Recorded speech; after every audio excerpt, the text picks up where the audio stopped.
This is the condition of my main cabin port lights. That's not dirt, that's crazing. I've been living with these crazed, crackled, whatever you want to call it. Just difficult to see through port lights ever since I bought this boat. And if you can see these two little marks here, and there's a couple over here, that's where it's been leaking too.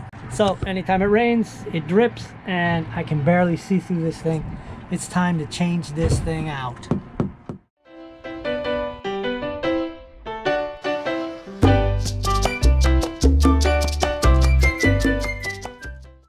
And this is just the latest in a series of projects that start off with a brand new solar panel. And I also had to change, and I decided to upgrade my old charge controller. The original one crapped out, so I opted to upgrade to an MPPT, and this one is Bluetooth accessible, so I can see what it's doing at all times.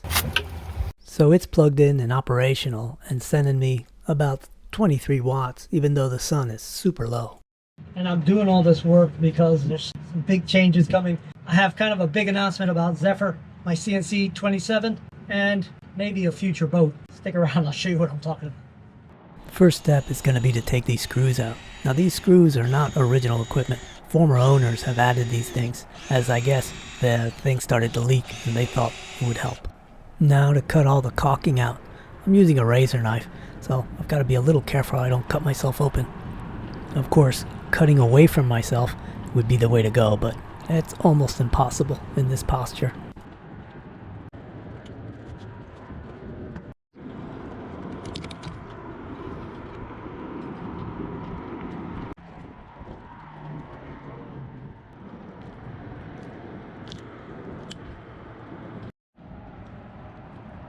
Patience isn't my greatest virtue, so I'm trying to go slow and not break anything.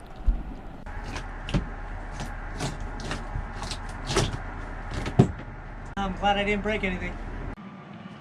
Alright, so the rest of the work isn't quite as exciting. I've got to scrape all that old goo off that edge so that I know that I have a nice clean edge, because the new one is going to get stuck on with some of this 3M high adhesion tape. This stuff is brutally strong, and this work is pretty much brute force. I'm using a scraper and sandpaper.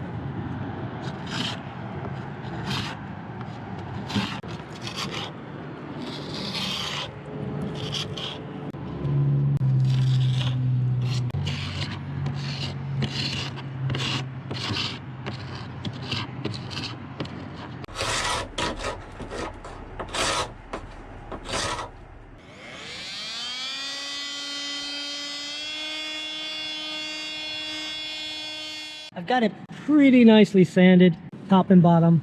There are some screw holes I want to fill, and these crevices that have built up over the years, and there's one spot here where the gel coat kind of dropped off. I'm going to take some thickened epoxy and just squeegee it over this stuff, and then sand it back down. This way I have a nice, smooth, clean surface.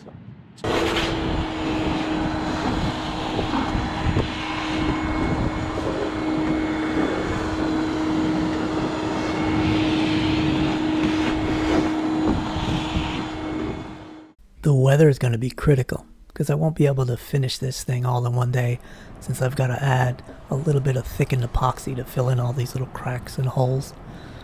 So hopefully it won't rain. Before I put that stuff on, I've got to get it all cleaned up with acetone. I decided to use polyester resin instead of epoxy, since I can get it to set just a little faster by adding just a couple extra drops of the hardener. And I'm using some Total Boats silica thickener, and it's going to take quite a bit to get this thing thick enough.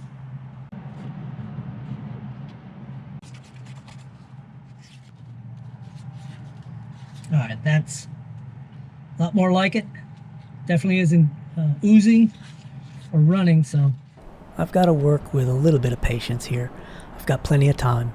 The trick is to get it into all the cracks and crevices and holes, and to try to keep it off all the surfaces that I'm supposed to keep clean. Of course, when this is all set, I'm going to have to do a bit of sanding, and maybe even a second application in these spots that are a little more worn.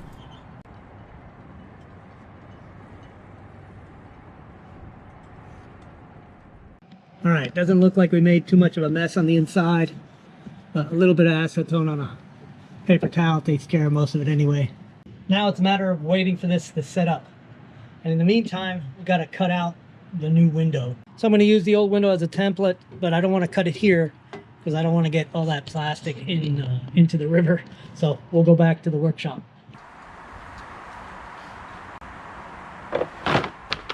Oops, I forgot the Lexan sheet back at the car.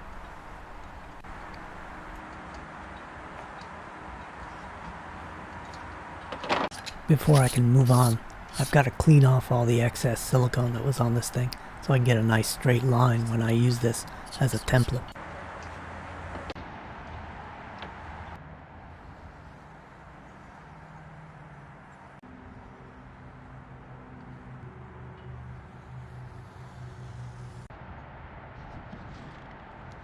Alright, I like to put a little bit of tape on the jigsaw foot just so it has a little extra protection against scratches. This is a Bosch blade. It's actually meant for plexiglass and Lexan, and the trick is to set your blade angle so it oscillates back and forth and not straight up and down. If you have it going straight up and down, it'll tend to melt it.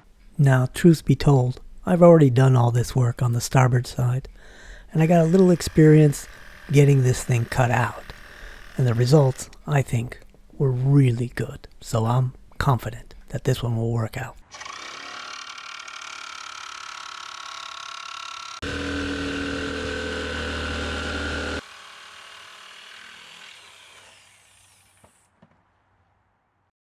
Well, the sky is cleared a little bit. I'm not worried about the overnight forecast, but I don't have time to actually install this tonight. I do want to do a quick fit check.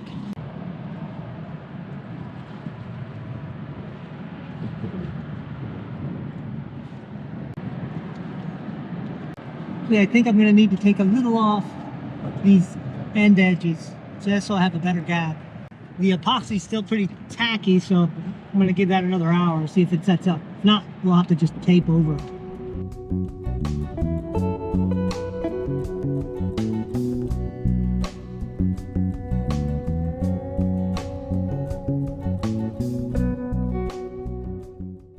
Unfortunately, the resin didn't set up hard enough to sand, so we'll have to wait for tomorrow.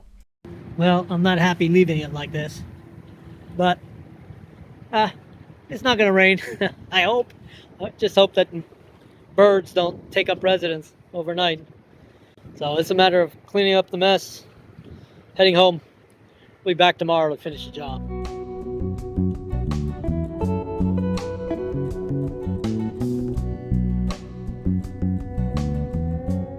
All right, well, surprisingly intact, considering.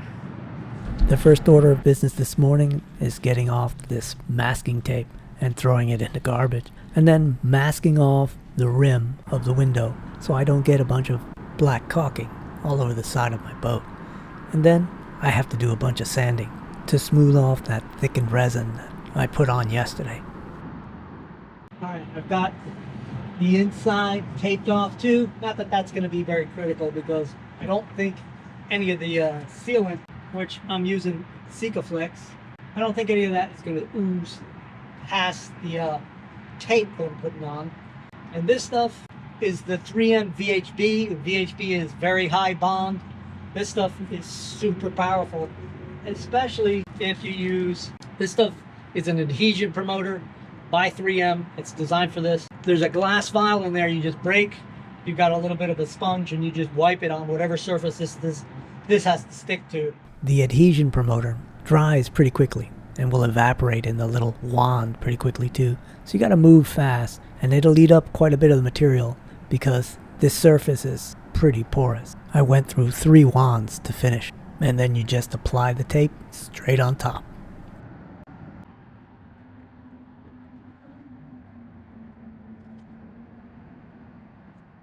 Now I need to do the same thing to the edge of the actual window. So that means taking the protective coating off, which is a little scary.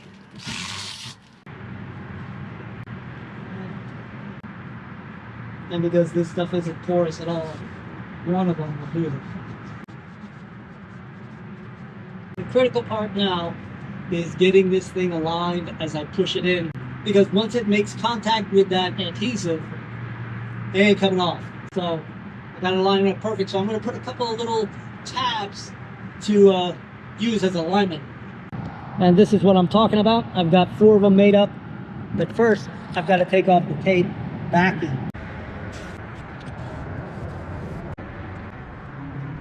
So I'm using hot glue as a temporary adhesive to glue these little tabs on. I'll put 2 on the bottom and then 1 on either end.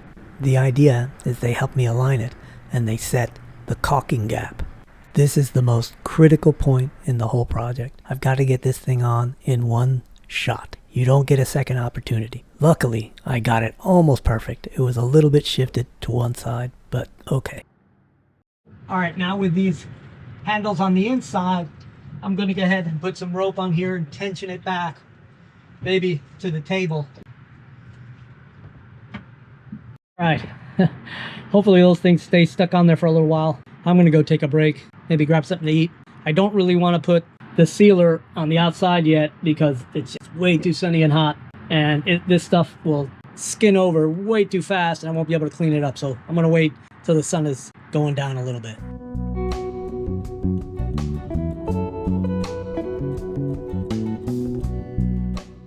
I didn't have the patience to wait, so I put up this green tarp and I started putting in the sealer right away.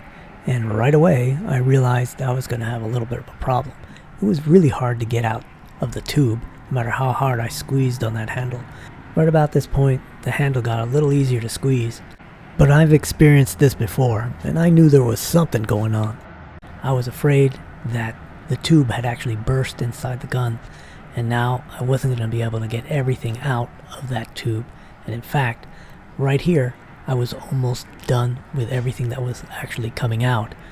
Once I confirmed what had happened, I cleaned up everything I could as quickly as I could, and then I just took off to go to West Marine and forgot all about this camera and let it sit there. Good thing it ran out of batteries. Let me interrupt this drama just to give you a little bit of a hint of what I'm planning to do with this boat. Now, all along since I started this channel, I've always said that this boat is actually my starter boat. This is what I'm going to train on, or what I've been training on. And I always had the intention of moving up to a larger size. Now, I know everybody says, go small, go now. But realistically, I want to go sailing to satisfy a lot of different aspects of my sailing dream. One is, of course, the adventure part. But the other part is just the satisfaction of having a good quality boat, a boat that I feel really comfortable in, and a boat that I'm kind of proud of when I go into an anchorage and drop anchor. So this has been a roller coaster ride for me, going from I'm just going to keep this little boat and I'm just going to trick it out like it's an ocean cruiser, all the way to, you know, what am I doing? Get rid of this little boat and forget this sailing stuff, stick to fishing. But realistically, all these choices are a little less logic and a little more irrational. I'm doing it because I want to give myself the satisfaction of having done it. I want to own a nice sailboat and sail in the Caribbean. So Zephyr is getting tweaked and polished up and fixed up so that the next owner, yeah, I'm going to sell it. The next owner has a boat that they can just raise the sails and go. And you guys know from past videos that I have been actively looking, just not super aggressively. But I did find something up in Georgia, which admittedly is a bit of a drive from here. So that means a bit of a sail to bring it back. But I like it so far. It does need work, but that makes it better for me because I can do the work, I enjoy doing the work, and it fits my budget. Now the purchase process is still underway. I still haven't had it surveyed, and everything sort of hinges on that survey. So I may not get it. So I'm not going to give you the exact model or anything. I'm just going to show you a few photographs here, and you guys who are in the know can figure out what kind of boat this is and how big it is. Well, I'll tell you that. It's a 32. Whenever I put Zephyr on the market, I'll go ahead and put a short video up and let you guys know where I'm advertising it. Let's get back to this mess. Well, I've got it in there. It's caulked. Got all the tape and the film removed. And you can see there's some rough spots in the caulking. And that's because my original tube exploded on the inside and ruined any chance I had of actually getting that thing fully sealed with a nice even bead. So I only got it like half done. I had to run to West Marine, buy a tube and a gun. $35 later. The job is less than perfect. I'll come back and trim it up with a razor blade. Should look okay. Well, it's been a couple of days since we've been at the boat. And will you look at that? Those suction cup handles have been on there for days. So let's go ahead and get these things off. Hopefully they come off without too much work. Golly, they're on there. I hope I didn't mar the windows with these things. Oh man, I might have. Definitely left a ring. Well, unfortunately, it looks like the rubber on those things actually etched the plastic. So I'm gonna have to polish that out. Some bad luck on this little project. I think it'll all come out though. And I decided to give the Sikaflex a little bit of trimming with a razor blade. And this is just for aesthetics. Well, sometimes it's better to leave well enough alone. And while I've got some rough spots in it, it isn't all that horrible. I'd have to give it, I don't know, I'm going to be nice and give it a 7 out of 10. The real test will be how well it performs in the rain. All right, well, I'm going to call this project finished as far as you guys are concerned. But I'd really like to hear from you guys in the comments about my impending, or maybe not impending, purchase of another boat. It really is a roller coaster ride. It's scary to spend that kind of money, and it's a little scary to go through all the logistics of getting a surveyor, getting it hauled, driving 3 hours north, 3 hours back. It's all just a little much, and I'm hoping that it's all going to be worth it. Let me know what you guys think, and I'll give you more detail on the boat on the next episode. Thanks for watching, guys.